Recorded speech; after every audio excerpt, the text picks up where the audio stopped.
Hello and welcome back to part 8 of a 10-part series, GNAT-TV, and other community access centers across the Vermont Access Network are hosting in partnership with the Vermont Council on Rural Development and the Barre Times Argus and Rutland Herald newspapers. I'm Andrew McKeever, the news director of GNAT-TV's News Project, and it's a pleasure to have you with us today. This 10-part series is about ideas for the future of Vermont and looks at what are some of the big questions that are facing the state as we emerge out of the pandemic and into whatever lies ahead. What are some of the big issues facing the state in coming years, and how will we go about tackling them? Upcoming topics in our series will include such things as investing in the working landscape and civic engagement. So far, some of the topics we've discussed include broadband development, welcoming new Vermonters, climate change and its relationship to the state's economy, and localizing food and energy. If you've missed one or want to get caught up in some of the previous discussions, you can visit the website futureofvermont.org/explore, and you can find not only the previous telecasts, but also the written opinion pieces that have been published in the Herald and the Times Argus that go along with these series of programs, and also the podcast versions of the shows, just in case you'd rather just listen to them. Today, our topic is about governance, and specifically, this 8th proposition reads, Vermont must reform regional coordination and governance and advance efficiency and foresight in state planning. With us today to discuss this point are Paul Costello, who is the Executive Director of the Vermont Council on Rural Development. Bill Schubart is a retired businessman and an active fiction writer, and has served on a number of boards and legislative commissions and initiatives of statewide significance. We're also pleased to have with us today Justin Johnson, who served as a former Secretary of Administration for Governor Peter Shumlin during the former governor's time in office. And today, Mr. Johnson works with the Montpelier lobbying firm MMR on a variety of state and national policy issues. Gentlemen, thank you for making the time for this discussion today. Great to have you all here. Thank you, Andy. Good to be here. Thank you. Paul, I thought we could look to you to get us started here.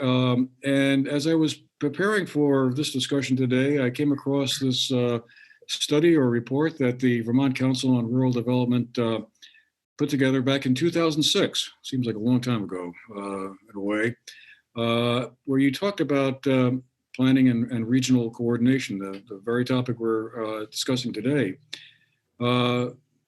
You evaluated the structure of the planning system of Vermont and considered ways of strengthening planning efforts and their outcomes to Vermont communities. And I'll just quote for a moment here. You said in the executive summary of that report, much of the testimony pointed out that Vermont is at a crossroads.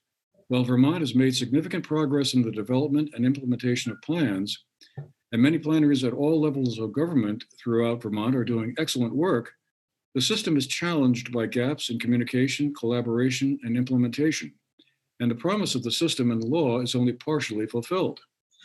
So I guess my question is to have you get us started here is, how far have we come in the last 15 years since 2006? Or if you were writing that report today, would you still be saying a lot of the same things, or have we moved on a bit?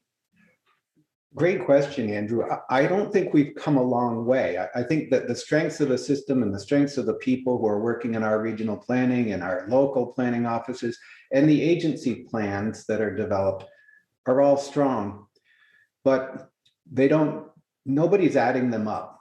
You know, one of the fundamentals that we found back in 2006 was that regional plans are useful within their regions, but there's not really an assigned point of leadership at the state level that looks at what all those plans mean when we look at the statewide land use pattern or the way that we encourage economic development for the future.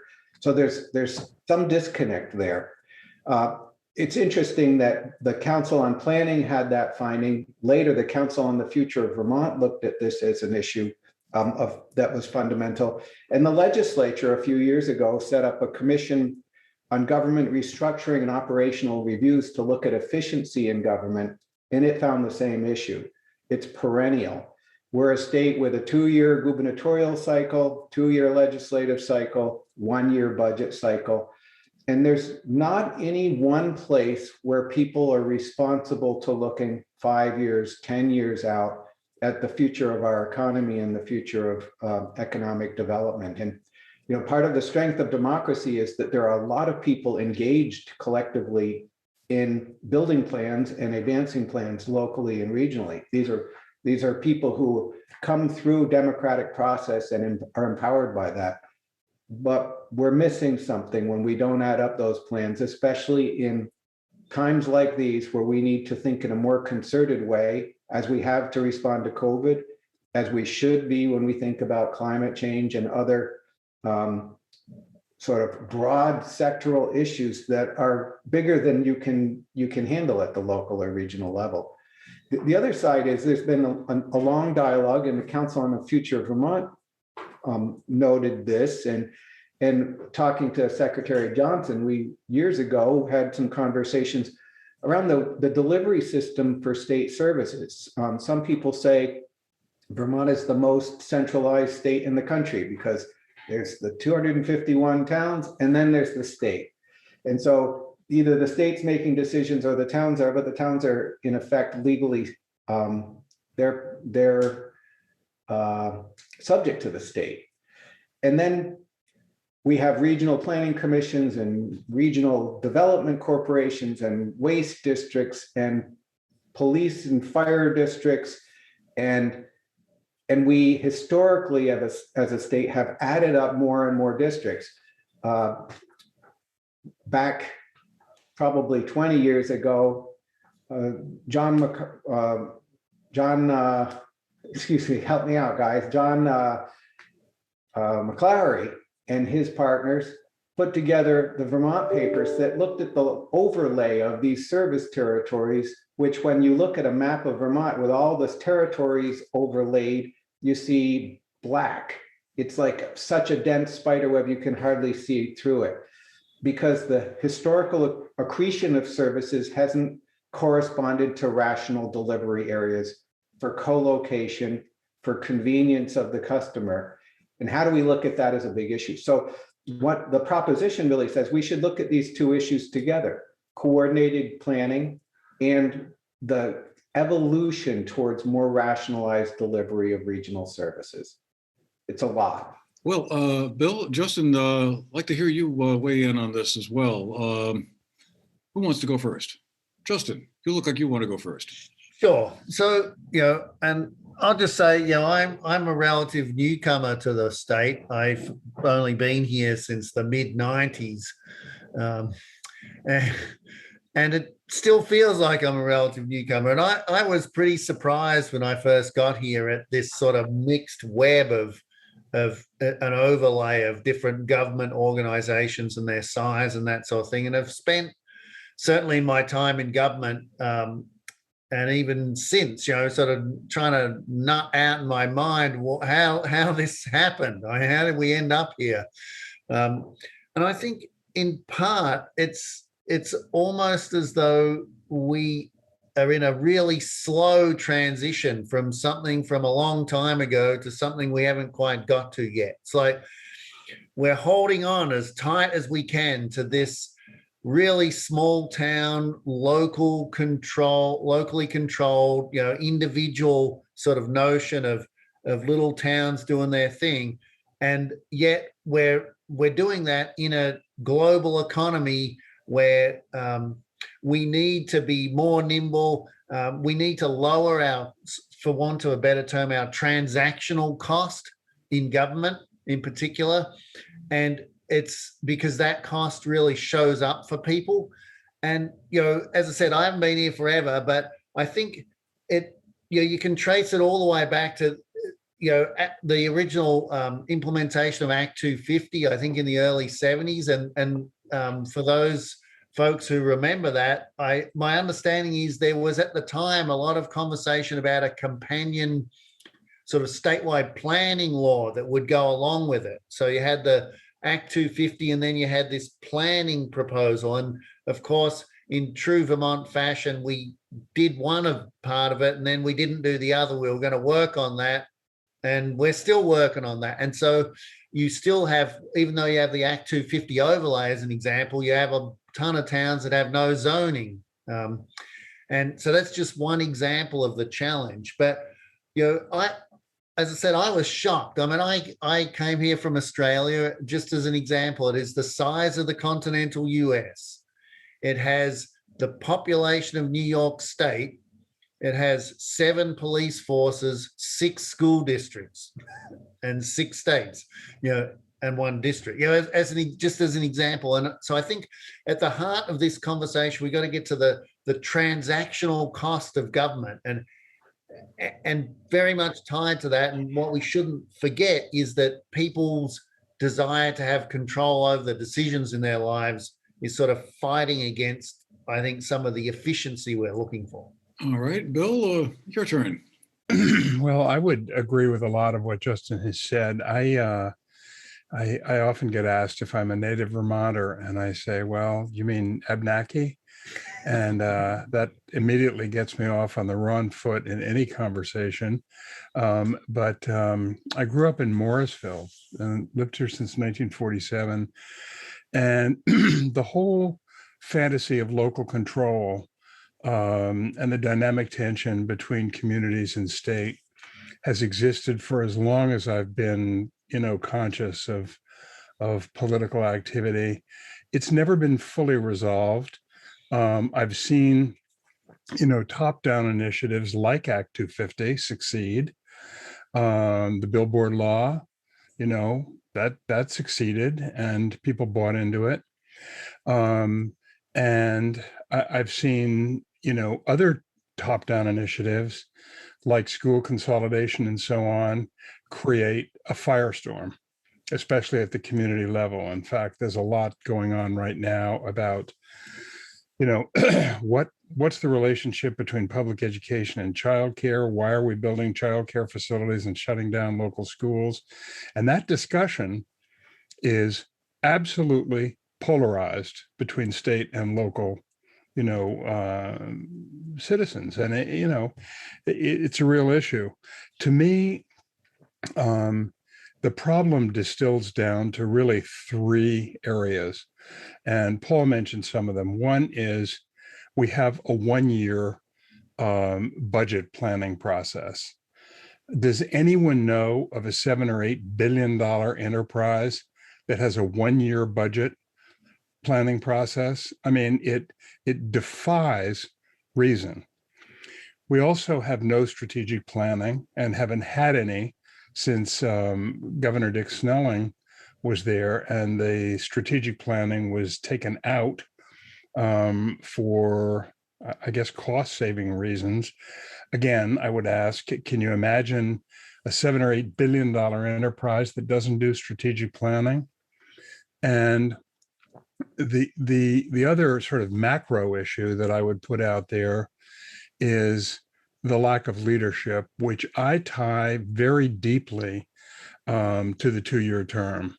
I've been asked for 2 decades to come in and testify about why we need a 4-year term.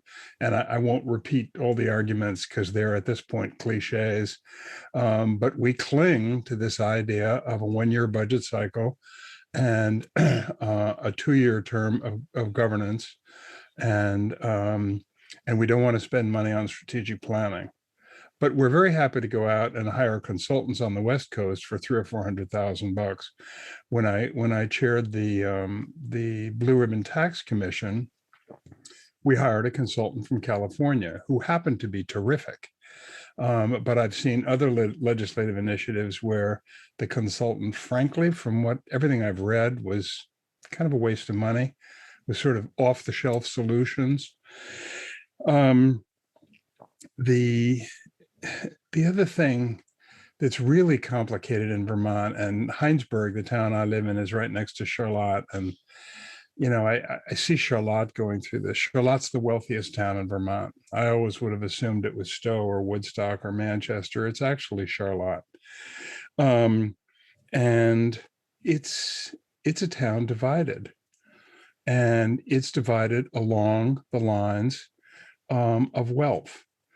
And having grown up in Morrisville, which was the service community for Stowe, when Stowe was becoming the town of great wealth in Vermont. I just saw this process play out. And when I did chair the Legislative Commission on Taxation, on rethinking taxation, we commissioned a tremendous amount of research before we actually began to have the discussions. And because we wanted it to be based in fact. And one of the things that popped out that surprised all of us was, at that time, which was about 8 or 9 years ago, Vermont had the second highest polarity of wealth per capita of any state in the Union.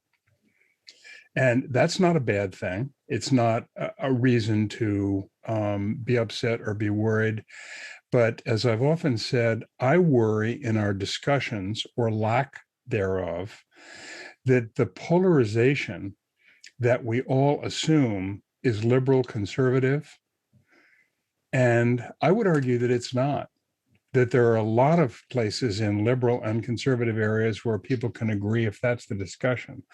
I would say the polarization is much more around protecting privilege.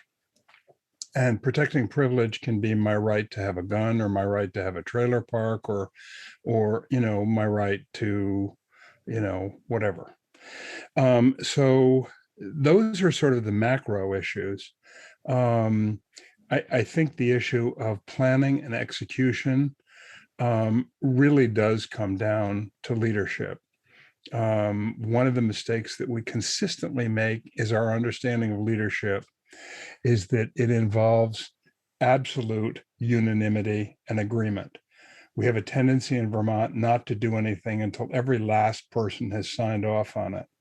And the definition of leadership really is somebody who derives consensus, who elicits dissent, and who records and honors dissent. But when push comes to shove, if 70 people want to do it and 30 don't, there's a commitment to do it. And you do it. And that seems to be so often where we fail, because some group comes roaring forward and says, well, I didn't agree to that. And it's like, oh, well, So anyway, I've said a lot. So Justin, back to you for a second. I guess I just want to get, one of the first thoughts that popped into my mind as I was thinking about this was whether or not, and I think it's already been alluded to, whether or not there was this contradiction between Vermont's cherished tradition of local control and town government and efficient regional coordination. As a former New Yorker, I was used to thinking in terms of countywide government, and that's a question I'd like to throw out at you. Also, whether or not perhaps part of the solution here might be in establishing a stronger county level government, sort of as an in-between Montpelier and the various towns. But I guess, is there like sort of this irreconcilable conflict, do you feel, between the whole idea of local control and an efficient regional coordination? So it depends, because I think, so just to go back to what Paul said at the beginning, the town government in Vermont is a creature of a creation of the legislature. It doesn't have any sort of constitutional, it's not designated anyway, except that the legislature created it, which is why we see the charter changes for various towns come back to the legislature and be turned into a bill, because it is a creation of the legislature. So, arguably the legislature could recreate it, uncreate it, create it in a different way. That would be a very ugly conversation, let me tell you. Having lived through one of those in another country, I can tell you that different place, same ugly outcome. But it is a challenge, because one of the things I used to say about Vermont when I was Secretary of Administration is we're too big to be small, and we're too small to be big, right? Because, even for us, you're from New York, the New York Department of Environmental Conservation has 15 offices around the state, and there is no question that they're going to have an office out in Rochester or somewhere out in Western New York, because you're never going to be able to run everything from Albany. Someone's not going to drive that far. Same sort of thing with the DMV. And I just saw it again this week. The DMV is saying, well, maybe we don't reopen some of these offices. And I'm just using that as an illustration. You have a state government department.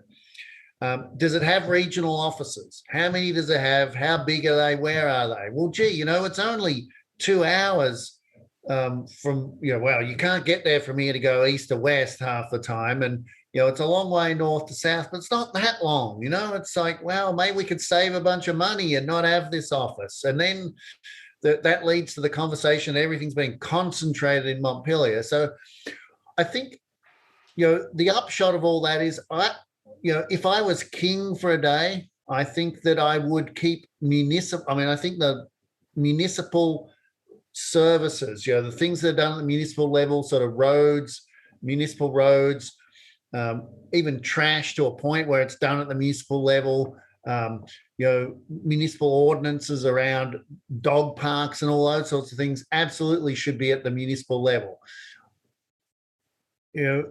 I'll get beaten up for this, but I still think we have way too many school districts. Not necessarily the way you manage the school, but the governance behind it, I think, is way too complicated and therefore expensive. We spend too much money on the districts and not enough on the kids, is in my view. But then, and Paul touched on this as well, things like trash collection, fire services. I like to use examples because it's really easy to talk about all this sort of thing in sort of abstract. But I would say the conversation that has gone on in my neck of the woods for the last, 7-10 years about whether Montpelier, Berlin, Barre City and Barre Town should have a joint fire service somewhere close by. In my view, that is an absolute no-brainer. We've had, I don't know how many hundreds of meetings about bringing together the dispatch service for those 4 communities that I could drive to all of and be back at this computer before you finish this episode. And we are still arguing about whether they should be separate or together and how they would be together. Something like that should absolutely be regional. And I think you could throw in some of the solid waste districts and that sort of thing. So when I say it depends, I think,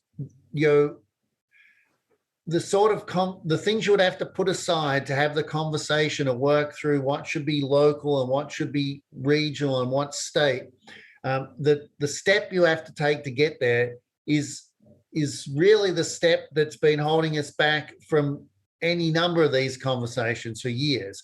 And I think if we could just take that step and just put aside all of our wanting to hold on to everything for a little while, it would sort of naturally fall out a little bit. And I think it's important that you don't just focus on efficiency.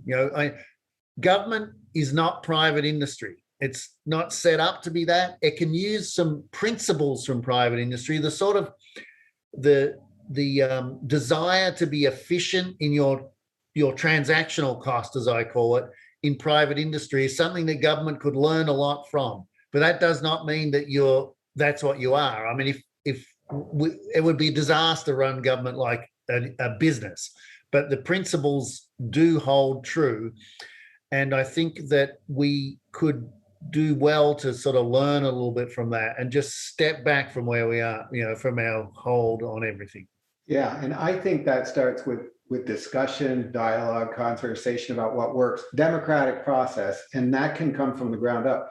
When John McClary and Bill Mayers wrote the Vermont papers, they envisioned regional shires, which would localize functions together at the sub-county level. So in Bennington County, they think of Manchester and Bennington as 2 shires within that county with the circle towns around them. And what is the appropriate level for certain services? There are places where there are 3 fire departments within one town because the different villages or different parts of towns organize those historically. But realistically, they don't need to be mandated to come together. It should be local decision-making, but local discussion about how do we work together. One of the things that we see, you know, we start community projects all over the state. We've pulled tens of thousands of people together to build 400 some odd new projects in communities. And one of the things you see is that in some places, you know, Vermont has more nonprofits per capita than any place else in the United States.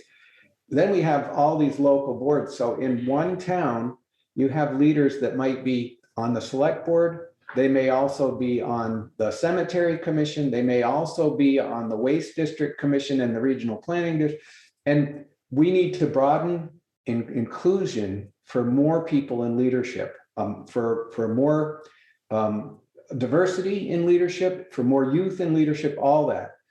But even so, the efficiency isn't just about money, it's about our own human capital. How many places can you put your heart on the line at the same time to drive things forward for your community? And if you had a little bit bigger table, you'd be able to have a little bit more influence in decisions that would be broader. You might be using the human capital more wisely. So for us, it's not about trying to have a dictate come down from Montpelier that's going to tell towns what to do, because that's not going to work. It's more, how do we work together? And you see regional planners and regional development folks who are doing some really brilliant work in support of their communities right now. They're indispensable. But aren't they two sides of the same coin? And, you know, you have in Bennington County and in the Northeast Kingdom, co-location of those offices and coordination between the development and planning functions. Is that a model that other places could emulate? Keep your separate staff, but work more effectively. When you think about the Agency of Agriculture and it's being relatively centralized, could they have a staff person in every county or every regional office like this? Could the Agency of Human Services do that? Could we look at how things that function for community and economic development, Small Business Development Center and other services that state and even the feds produce could be connected so that people wouldn't be, you know, racing from place to place or driving to Montpelier to connect with folks that they ought to have access to more locally. And so, you know, there's this whole part of the proposition is really asking these big questions and asking us to think a little bit more about our historic moment in the way we might want to make decisions about how we work more effectively together, community to community throughout Vermont. To your point, Paul, one of my deep memories is when I think about growing up in Morrisville, my first jobs were on a farm, obviously. And you know, when a farmer was in trouble, they didn't go to their minister and said, "Will you pray for my cows?" They didn't go to the police department. The authority in the small towns that I remember with all the hill farms was the extension agent. And that's a really good example of what you're talking about. They were all connected to the University of Vermont. They had scientific resources. So when a farmer was in some kind of peril, the first person they turned to was their extension agent. And I just wanted to throw in one other thing, you know, to what you were saying, Justin. Heinsberg is about, 12 miles from Church Street. Within 15 miles of Church Street, we have 9 fire departments, 9 police departments, and 9 EMT groups. And until recently, they each had their own, dispatch system. They finally combined the dispatch. But then you get into, at what point does local control move from being about the community to being about boys and their toys? You know, how many $300,000 fire trucks does an area with a 30 square mile radius need? You know, how many ambulances?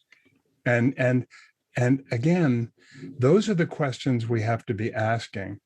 And again, to me, this all devolves to leadership.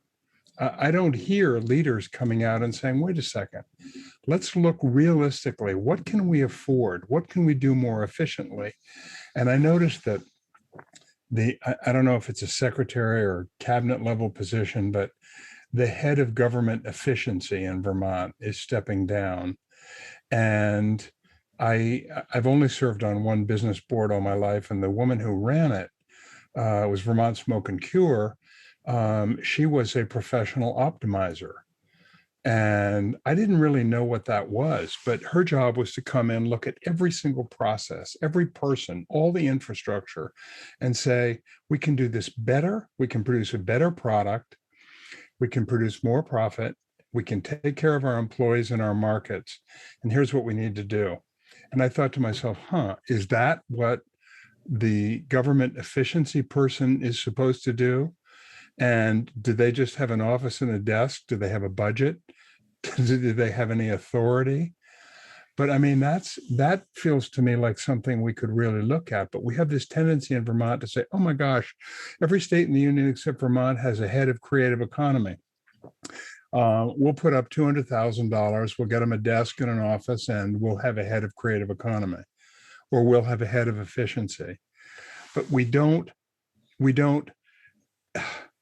It doesn't sink in. It doesn't have the legislative and the executive branch championship, or the budget, or the authority, or even the definition.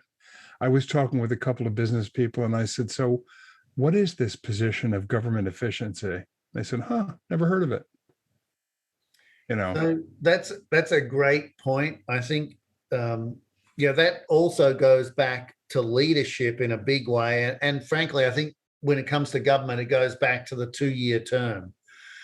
It's in order to, so in government, basically, it's all about the money, right? It's about who has control of the money and where the money goes. So I had a fairly powerful position as Secretary of Administration, not because the Secretary of Administration is any higher than any other secretary in the cabinet, theoretically, although it was pointed out, I think it was in a Supreme Court decision once, that the Secretary of Administration was referred to as a first amongst equals, but that's only because they controlled the money. And if you want to find out what government's priorities are, then look at where they spent money, because it's the ultimate sort of barometer of priorities. And I think you're absolutely right. Things like efficiency, they've suffered a lot in state government and sort of by sort of default the rest of the state, because the legislature has an idea, the administration has an idea. Sometimes one of them gets a leg up on the other one, and then just when everyone thinks that something might happen, a different idea comes along as a different shiny object, and everyone goes to sort of look at that. And I think, and then what you get amongst the staff is, if they don't like an idea, they just wait it out, because with 2-year terms and things, you don't have to wait that long. I mean, it's not that hard of a thing to wait it out. But I think there is there's a real lack of sort of vision in that sense, because it seems to me leadership around these things is about creating a clear enough vision that you can get people to buy into that vision and then pick it up and go and do it. Because I don't care who the governor is or the speaker or the pro tem, no one person can do all this on their own. So a true leader is someone who has a clear vision and then co-ops everyone into it, not by force, but by force of good ideas and clarity in what they're trying to achieve. And so then we all go out and do our thing, and we know what to do because we share the vision. And I think sometimes we miss that, and that, I sort of almost going back to this idea that we're trying to drag ourselves out of, one sort of vision of who we are and to something else. We're just not sure who the something else is. I was fascinating to me when I first arrived here to hear these every 2 years sort of conversations about Australian ballot and then which towns had Australian ballot and which didn't, and how it was a horrible thing that the world's gone to the dogs since we got rid of the town meeting and went to Australian ballot. Because I'm from Australia and I'm like, what the hell are they talking about? This Australian ballot thing. I since worked it out, but at the time I was like, this is the weirdest thing ever. but I think that the ability for us to sort of come together around a vision in some ways is lacking a little. And that might change given the amount of money we're about. I mean, you've probably talked about this in the broadband segment, but I think, one of the challenges for Vermont is our geography and the fact that, we're close, but it's not that easy to get to. And so, meetings are hard to get pulled together, particularly in the winter, that sort of thing. And maybe broadband, I think it brings us closer together in some ways, but there's going to be a rude shock for a lot of people also, because it also brings everything that we want to hold outside in with it. And I think that also is going to require some vision about where we're going to sort of sort through. I was wondering if both of you thought a really good argument in favor of more regionalism in the state government and might also address the leadership issue you both raised would be to argue that a more regional approach would save money and therefore reduce property taxes, which seem to be the third rail in Vermont politics, or at least a surefire way of making something seem attractive if we could somehow lower property taxes. I know that was an argument that was made on behalf of the Act 46 proposal when it was being discussed in the legislature, that consolidation would curb expenses in some way. I'm not sure of to what extent that's happened yet, and it may be too soon to know, but I guess I just wondered, do you think a more regional approach is more cost efficient or could be more cost efficient and therefore politically popular with a lot of folks because their property tax bills are going down? I think Justin's point earlier really is relevant. I wrote a column which I'm particularly good at doing because of my own struggle with food, about Vermont needing to lose weight. And it started out with a look at the budget we've just passed is $7.2 billion. There's a couple of more billion coming in from the Fed, some of which is specific and some of which is not local option, but state option as to how we spend it. If you just put that together at $9 billion and you look at 620,000 people, that comes to, I don't have the numbers right in my head, it's either $14,000 or $17,000 per person and something like $42,000 per household. Again, and don't hold me, those numbers are pretty close. I just don't remember them exactly. And the fact that we cannot conduct the business of statecraft in Vermont with that kind of money is staggering to me. And it makes me want to look really hard at where are we wasting money? Why are we closing local schools and building daycare centers? Might they not be the same thing? Might we just need to rethink public education to get us to that place? The other thing is I spent a lot of time because at a crisis point, I was chair of the Fletcher Island Hospital and have gotten much deeper into healthcare than I want to. And I've been talking with a couple of hospital CEOs and, about what we're doing here. And it makes me think, and I won't digress on that, but we also have to remember there are more spheres than community, region, and state. There's the federal government, and as you pointed out just in the beginning, there's the global. And these all exert influence on our decision-making or lack thereof. And a lot of and you lived through this, Justin, a lot of what we wanted to do in healthcare, the problem wasn't entirely internal. Some of it was federal.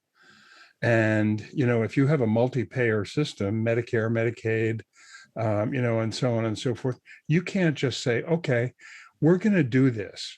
We have a vastly overexpensive healthcare system. We have 14 hospitals when we probably need 7 or 8. We need more local clinics, less hospitals. We need to, and people will argue this, if we move our investments upstream, as one hospital head said to me, I got to tell you, my business model is completely predicated on having a steady stream of broken people that I can fix at very high transactional cost. That's how I keep from going bankrupt.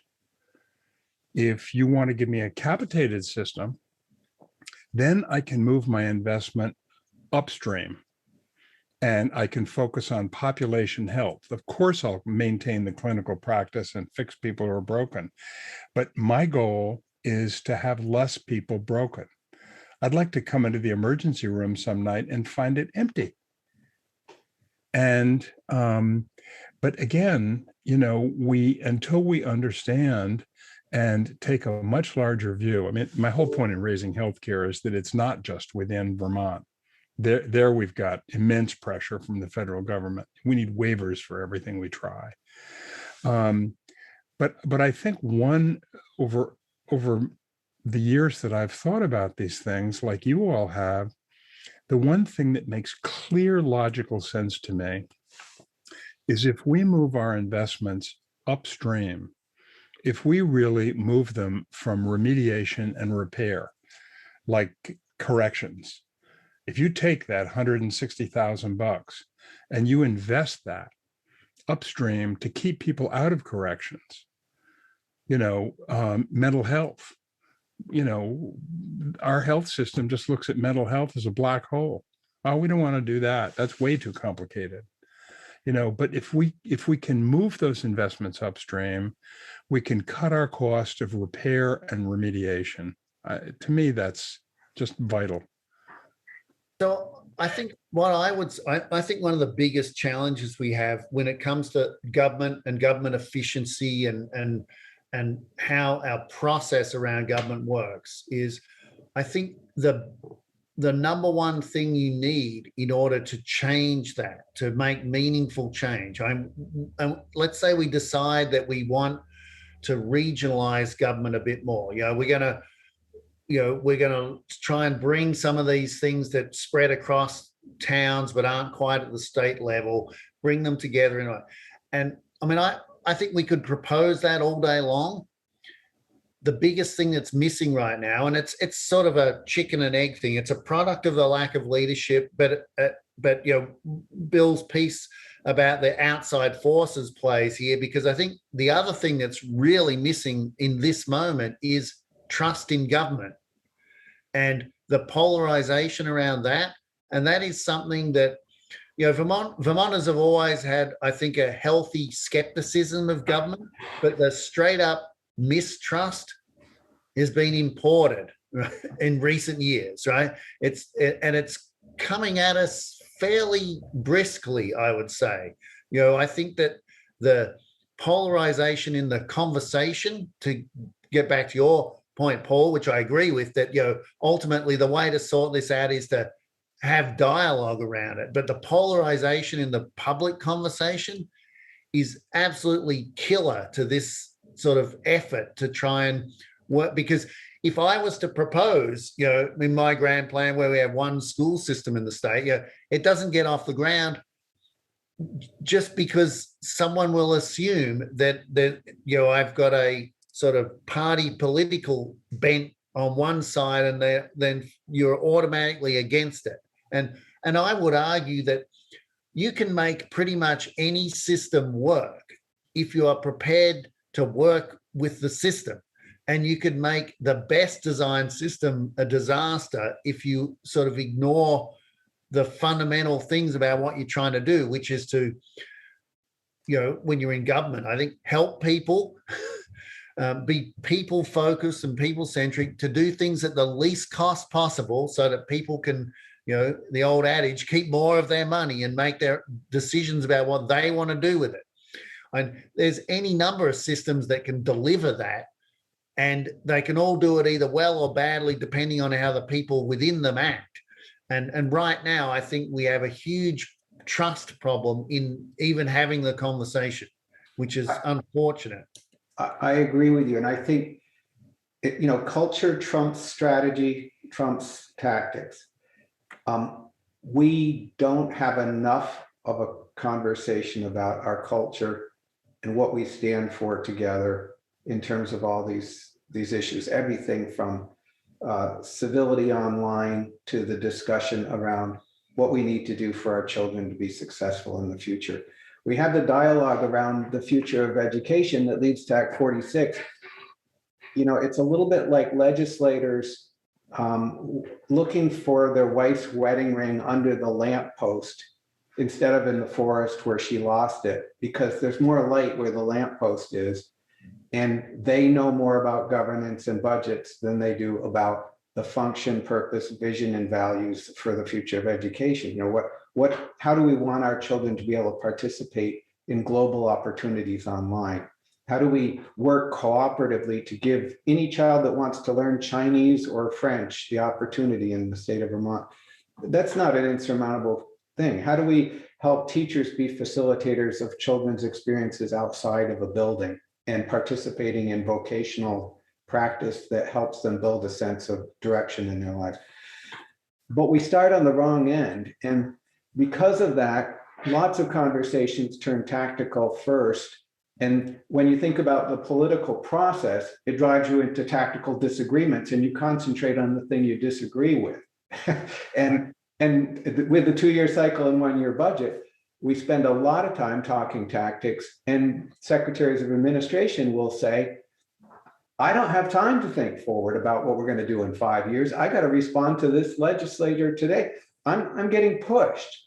And so people are already always pushed. And, I like what you said, about vision. And I don't criticize governance. I think that our current governor has done a remarkable job of building trust in an extremely difficult environment. And he's made a historic impact with that. So good on him. But when you think about who's responsible for vision, person's elected for a 2-year term, they carry what vision they can, and then they get into tactics, right? And there's no one who's being paid in a ship with a $9 billion budget. When you think about what happens with state government over time, you build new programs or you increase funding on the ones that are more important. The ship of state floats a little bit higher, but you haven't necessarily invested in its steerage. Where's the ship of state going? What's the path forward for Vermont for the next generation? And how do we have some continuity? And how do we focus so that as people invested in democracy, and we're coming out of a time where democracy's been tested. We have the attempted overthrow of a presidential election in our own time, and where we need to say, we actually have values in common. We do believe in justice together. We do believe in equality and equity for every American. We do have some things we believe in. And it feels to me like coming through COVID and through the national debacle we've had, it's a time to really regain some of those values and recommit, not to a top-down strategy that dictates, which organizations work together, but instead a mutual conversation to say, how's democracy going to work for the next generation?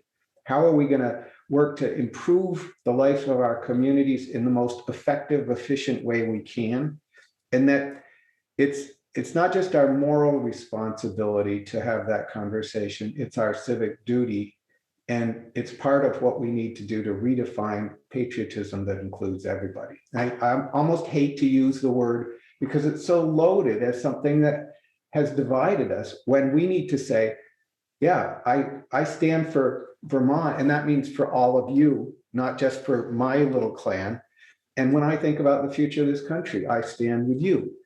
And until we get to that point, we're not going to realize our best destiny as a people, it seems to me. And so we need to have this kind of conversation. I think the other real challenge for Vermont in all of that is that, we have a huge lack of workforce. We have a lack of younger people.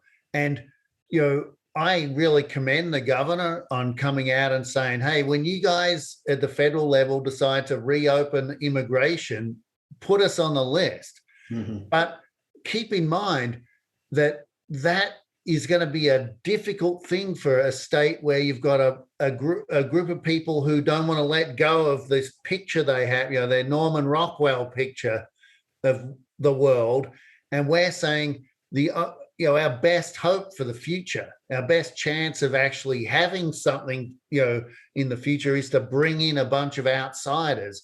That is going to be a tough transition. And so knowing who we are, having a sense of ourselves and being comfortable about that is going to be a really important piece, because if we just fight for what we used to have or this picture of what we think it should be like, that's going to make it really uncomfortable for all the new people we need to somehow encourage to come here. Bill, I just wanted to quickly get your have you talk a little bit about the opinion piece that you had published in the Herald and the Times Argus, where you suggested that the state should have a Strategic Planning Resource Council, or SPRC to go with the acronym, a body that doesn't yet exist, as you point out. But I wondered if you could tell us a little bit about what you were thinking that the mission of this this council would be. Yeah, I'm going to harken back to a discussion I had with Governor Scott at his request. It was actually about economic development, but it was very wide ranging. And I talked about the lack of strategic planning, and his response was, but Bill, the last thing we can afford is another agency of government. And I said, with all due respect, Governor, you've got 1,000 men and women in Vermont of all kinds of diversity, socioeconomic diversity, geographic diversity. There are people who think hard and long about what Vermont is, what the future of Vermont is. You could, in association with the legislative and the judiciary branch, you could pick 9, 11, 13, of these people. They could be appointed by different groups. They could serve for 3 years. You could pay them $1,000 a year honorarium, and you could give them a basic administrative budget with an office so they could have meetings. Their travel could be paid for, and so on and so forth. You're not talking a multi-million-dollar agency. You're probably talking $400,000 or $500,000 to actually have a roadmap. As Paul said, you're steering over the stern of the ship. We're a reactive state. A dead body goes by. Oh, we need a law. Some sewage floats by on the right. Oh, we need a law. We've got to start looking forward. And to me, when you begin to do that, you have the opportunity to provide much higher quality service and also to much better manage cost. Okay, well, we're going to have to leave it there for now, but I just wanted to, before we go, have Paul tell us a little bit about the summit meeting that the Council on Rural Development has planned for May 26th and 27th. What's going to be going on, Paul? Well, this is the 8th in the series of TV shows. We're going to have deep discussions with panels on each of these propositions again. The 26th, we'll have those in the first half of the afternoon. And then we're going to have diverse voices commenting on how they all add up. So we'll have a section with farmers, a session with immigrants to Vermont, a session of legislative leaders and other groups that will be evaluating these ideas and thinking about the big picture of how they add up and how they connect to their vision for Vermont's future. The next day, the 27th, will be no presentations whatsoever. It will be listening to the participants who've reflected on this overnight and their ideas and strategies to how we work together in Vermont to move some of these big pieces of agenda forward. We're going to be adding that all up. We're going to be framing an action plan from this endeavor. We've got drafts in place that we're going to be releasing in the next couple of weeks to everyone who attends the sessions. We'll do this in all humility. We know we haven't got it right. We're not writing a manifesto, and we don't have power over any of it. But we're going to bring these to people, and they're going to have an opportunity to check in on those, help us adjust it. And ultimately, we're going to build a working draft and build a board to lead that draft forward. That will be a group that will serve as a convening entity for the future to say, well, for this proposition on childcare or this proposition on welcoming new people of color to Vermont, we need to do these 5 things. Who are the organizational partners that could help do that? What's it going to take to get that off the ground? Where would we go together for resources to move that? Are there public policy needs that we need to advance to move that? And in some cases, we'll cheer the heck out of the governor and legislature for putting big dollars in something. We're never going to be an opposition group. We're going to be raising aspirations in positive direction that aren't Republican or Democratic, but really look to, as best we can, celebrate core of Vermont values. So the 26th, 27th, and we'll be building other processes to carry positive political messages to key leadership to advance these different initiatives over the next couple of years too. So for us, this is a foundation of something of a 5-year plan of work, not work that we own and control, but of partnership and working with Vermonters to move a big picture agenda at this really historic moment. So we invite everyone to come. To register for the summit, you can go to www.futureofvermont.org. It's got that / Justin, explore. And explore, you'll find the registration page. We've got 115 speakers signed up, including Justin and Bill. And it's going to be a pretty sensational event. So we encourage everyone to come. We hope you're going to come, Andrew. Well, it's on my calendar. Good. Well, okay, boy, I got a funny feeling we could talk about this subject for another hour if we had the time, but we're going to have to leave it there for today. But I just want to thank Bill Schubart and Justin Johnson for being with us. And of course, Paul Costello. Great to have you all here today. And just want to mention that next week for Proposition 9 out of the 10-part series, we'll be talking about how Vermont must protect our lands and waters and advance the economy of the working landscape. So hope you will have time to tune in then or catch it on a website somewhere and hear what the folks have to say. Meanwhile, thank you all for being with us again and have a great day. We'll see you next time.